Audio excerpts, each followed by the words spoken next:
Sports. Welcome back to Bite Size Sports. It is another super-sized podcast, and with me is the illustrious Sean B. And Sean, I can't help but ask you, as the resident Phoenix Suns expert here, how are you feeling about the recent acquisition of one Kevin Durant? I am extremely upset. More upset than I've been in a very long time. I was more upset about this trade than I was the Chris Paul trade, which eventually I ate my own words on that one. You know, he proved to be a vital part of the team for those first that first couple years. The first year, what made it to the championship? Second year, made it to the playoffs. So I was wrong on that one, and I admit it. But this one, don't feel like I'm wrong about it because, dude, I can't think of a player who is more injury prone in the NBA than Kevin Durant. Like seriously, man, when's the last time this dude played a full season? Kawhi Like Leonard would seriously. like a word. That is no, that's fair. So, but he's up there. He's top five in my opinion. I mean, the dude has a hard time staying on the court. Now, don't get me wrong. When he does play, he's phenomenal. He's definitely one of the greatest to ever do it. But I feel like they gave up a whole lot. Yeah, I mean, some people are obviously happy about it, but You're not me wrong. not so much. Me not so You're much, man. you're not wrong about the price. Maybe we can dig into that a little bit. So what? It's Miles Bridges, Cam Cal Johnson, Bridges, Mikal Bridges. God, I've done that before. Sorry. they're easy to get mixed up. Yeah, They were in the same draft too, so I mean that doesn't help. and it's only unfortunate. It wouldn't have been it wasn't an unfortunate comparison until Miles had his off-court issues, but sorry. I digress from the tangent there, but yeah, Mikal Bridges, who by the way has done nothing but go off in Brooklyn. He had a 45-point outing in Brooklyn already. So he seems to have embraced the ability to spread his wings, so to speak. But yeah, the draft picks involved as well as the two good players. Like Bridges, in my opinion, has the potential to be a superstar, and Cam Johnson is one of the better 3-and-D guys in the league. I mean, he's a quality rotation piece. So I tend to I at least understand the feeling of did they give up too much, but I mean, how do you feel about? Do you think this team did they get good enough to win it all? They've added Terrence Ross as well. I know. This feels like deja vu, Sean, because I remember when we were talking about this in the off season, because Kevin Durant has been wanting to be a part of your squad here. Yeah, and Kevin Durant, according to the Twitters, I have seen rumors of Kevin Durant trying to recruit Carmelo Anthony as well. So I don't know if that has any legs I to love it, but that. that would be. I mean, I don't know. They're just trying to go full blown Lakers and just get all the old dudes they can think of on the squad. I don't know what they're doing, man. But 2004 Lakers, baby. yeah, dude. I'm just. I don't know, man. I'm not. I don't. It's not a knock against Kevin Durant as a player because he is a great player. But my biggest thing is injuries, man. Like, can he stay healthy? So yeah, if he does help us get to the playoffs, is he even going to play? Like, would he even play if we made it to the championship? Is he going to be available? Like, that's the questions I have to ask. Like, okay, we gave up all this shit to get him, but is it going to be worth it? And quite frankly, I just haven't seen enough to believe that it will be. So for me, I'm not super ecstatic like a lot of people I know, and I guess it's one of those we'll wait and sees. But dude, I would not have given up Mikal Bridges. I wouldn't even have gave up Cam Johnson. Jay Crowder, I understand he was disgruntled. He was going to have to go regardless. I don't necessarily miss him, but Mikal and Cam, that kind of hurts because I think you're absolutely right about Mikal. Like he has potential to really bloom out there, and I mean if that's the case, good for him. Maybe that is kind of what he needed. If it changes scenery, helps him become a superstar, then I'm not. I can't be mad about that. Like not gonna wish against someone's success for selfish reasons as a fan. Like that's not cool. So if he goes to Brooklyn and becomes a fucking superstar, more power to him, man. I'm all about it. But from a business standpoint, I just feel like the Suns really kind of gave up a lot not to get much back in return. Okay, you got KD and like a draft pick swap, but then you gave up a bunch of first rounders and some quality players. Like I don't know, man. I think they got pwned for real. Yeah, I mean, realistically, so Durant has a maybe 2-3 year window left of being the guy or one of the top two guys on a team. That's my opinion. Devin Booker, of course, has a much longer window. I don't know. Might be generous here, but I'd give him 6 or 7 years left before we start to see an actual decline in Devin Booker. I'd say it's possible we haven't even seen him peak yet. I mean, he's still a relatively young guy. So I know Chris Paul. One of the bright spots here is that Chris Paul, I mean, first of all, had 19 assists the other night when Kevin Durant still hasn't played yet. So that was a good sign. But he has said that he already talked to Devin Booker about, hey, this is really special what we've got here. I'm not taking it for granted, which hopefully resonated with Devin Booker because Chris Paul has played on a lot of very talented teams. So for a guy who's third all-time in assists to come to you and say, hey, we have something special here, let's not take it for granted, hopefully that resonates to young Devin Booker because I could see I mean, he should be fine because he's probably grounded in the first 2 or 3 years of the Phoenix Suns' struggles. So nobody has to remind him that winning isn't easy. But I don't know. They with these three, if DeAndre Ayton can buy in, and by buy in also, they need to be feeding him 2 or 3.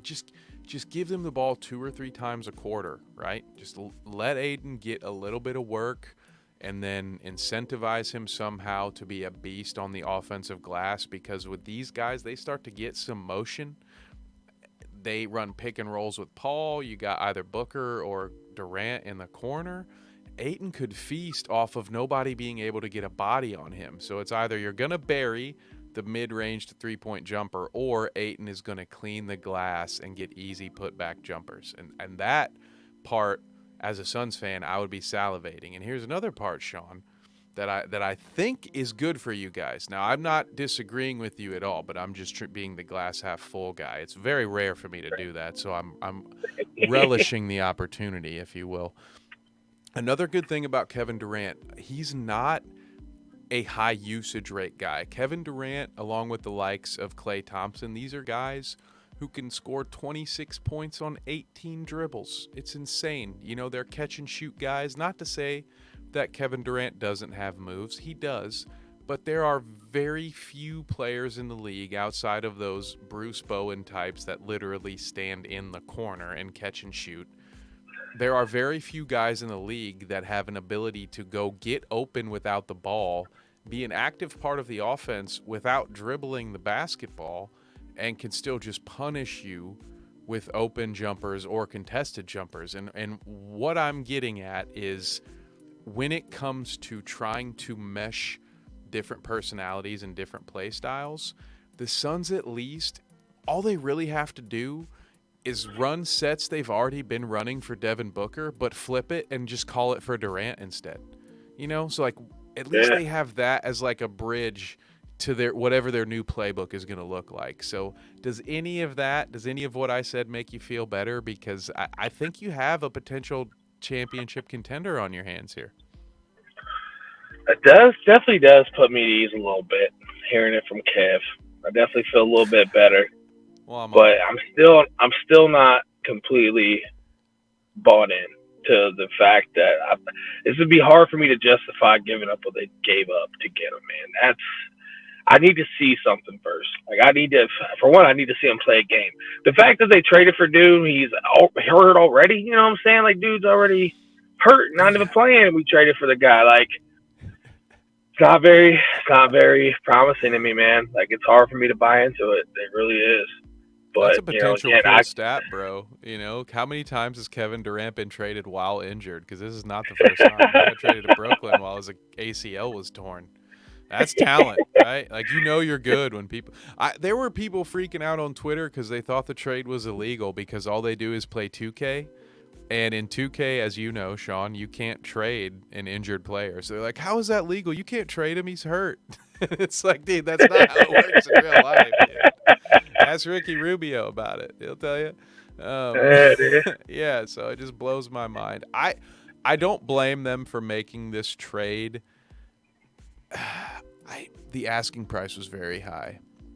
I doubt you could have done it without getting rid of Bridges, but that feels like one that's gonna hurt. That's okay. A championship cures all. I will ask you this. I will tell you my personal opinion, being a lifelong Cubs fan. That 2016 World Series means the world to me, metaphorically speaking, as far as sports championships and all that stuff go. I can be pretty content without another Colts Super Bowl. The only thing really that I need, the last stone for my infinity gauntlet, would be a Pacers NBA championship. But you really only need one, in my opinion. Some fans get spoiled, but I will ask you this. If it works, because in my opinion it has to work, otherwise you're really going to miss Bridges. If it works, was it worth what you gave up? Yeah, I mean, if you get a championship out of it, then yeah, big picture, it's worth it. But you know, as long as you're content with that being happy with that for a while, because I mean, once that's over, you know, I could see them going back into a downward spiral unless they continue to build through the draft. But the issue is they gave up all their damn draft picks, dude. Like, so I mean, how are you really supposed to keep getting young talent other than free agency to keep the team strong? Like, I don't know, man. Like, That's a good I don't question. know. There's a lot of question marks around it for me. Chris Paul's contract. So I'm going to think out loud as I look up Chris Paul's contract because I'm trying to actively think of players you might trade off for assets because, and I don't know that they would do that to Chris Paul at this point, but I want to see. It's I think he's still on his 4-year, $120 million deal. Let's here. I'll just go ahead and share this tab. But yeah, so he's partially guaranteed even next year, not guaranteed 24-25. So I don't know. It's kind of a tough one because there's no loyalty in this business. You would think if there was, Chris Paul probably won't get traded. But that's an asset. You can maybe get some draft picks back. But I get what you're saying. Your point still stands. You have mortgaged the future, not only in draft picks, but with the only player not named Devin Booker, maybe even the two players, because I don't want to short sell Cam Johnson. I think he's still got a lot of potential. I don't, Yeah, not the same potential that Bridges has, mind you, but he is they a gave up a hell of a lot. shooter, man. He's got one of the most wettest jumpers in the league. Like, dude, he does. Like, that dude can shoot the ball, man. Like, it's just like you said, he's by far one of the best 3-and-D guys in the league. So, like, and he's young. He's only like 22 or 23 years old, dude. Like, he's really young. So, yeah, man. That's another good point. It's tough to think now. They have the opportunity. The other issue here, it's kind of a short run. You know, they don't have a lot of Yeah. time to get all this together. Now, mind you, as we pointed out, the main actors will be together for another year, theoretically. I don't know how many years Chris Paul has in the tank as a starting point guard in this league. But theoretically, they don't have to win it this year. I actually heard, as James, my dear friend and co-host on The Bounce at Stadium Rant, check it out, folks, as he put it, it might be more likely that the Suns, that their peak is next year. That next year they are the team to beat. A lot of teams after the trade deadline, not a lot of teams, a lot of analysts immediately said, "Oh, the Suns, they got to be the team to beat." Now, I for one say it's Denver's conference to lose at the moment.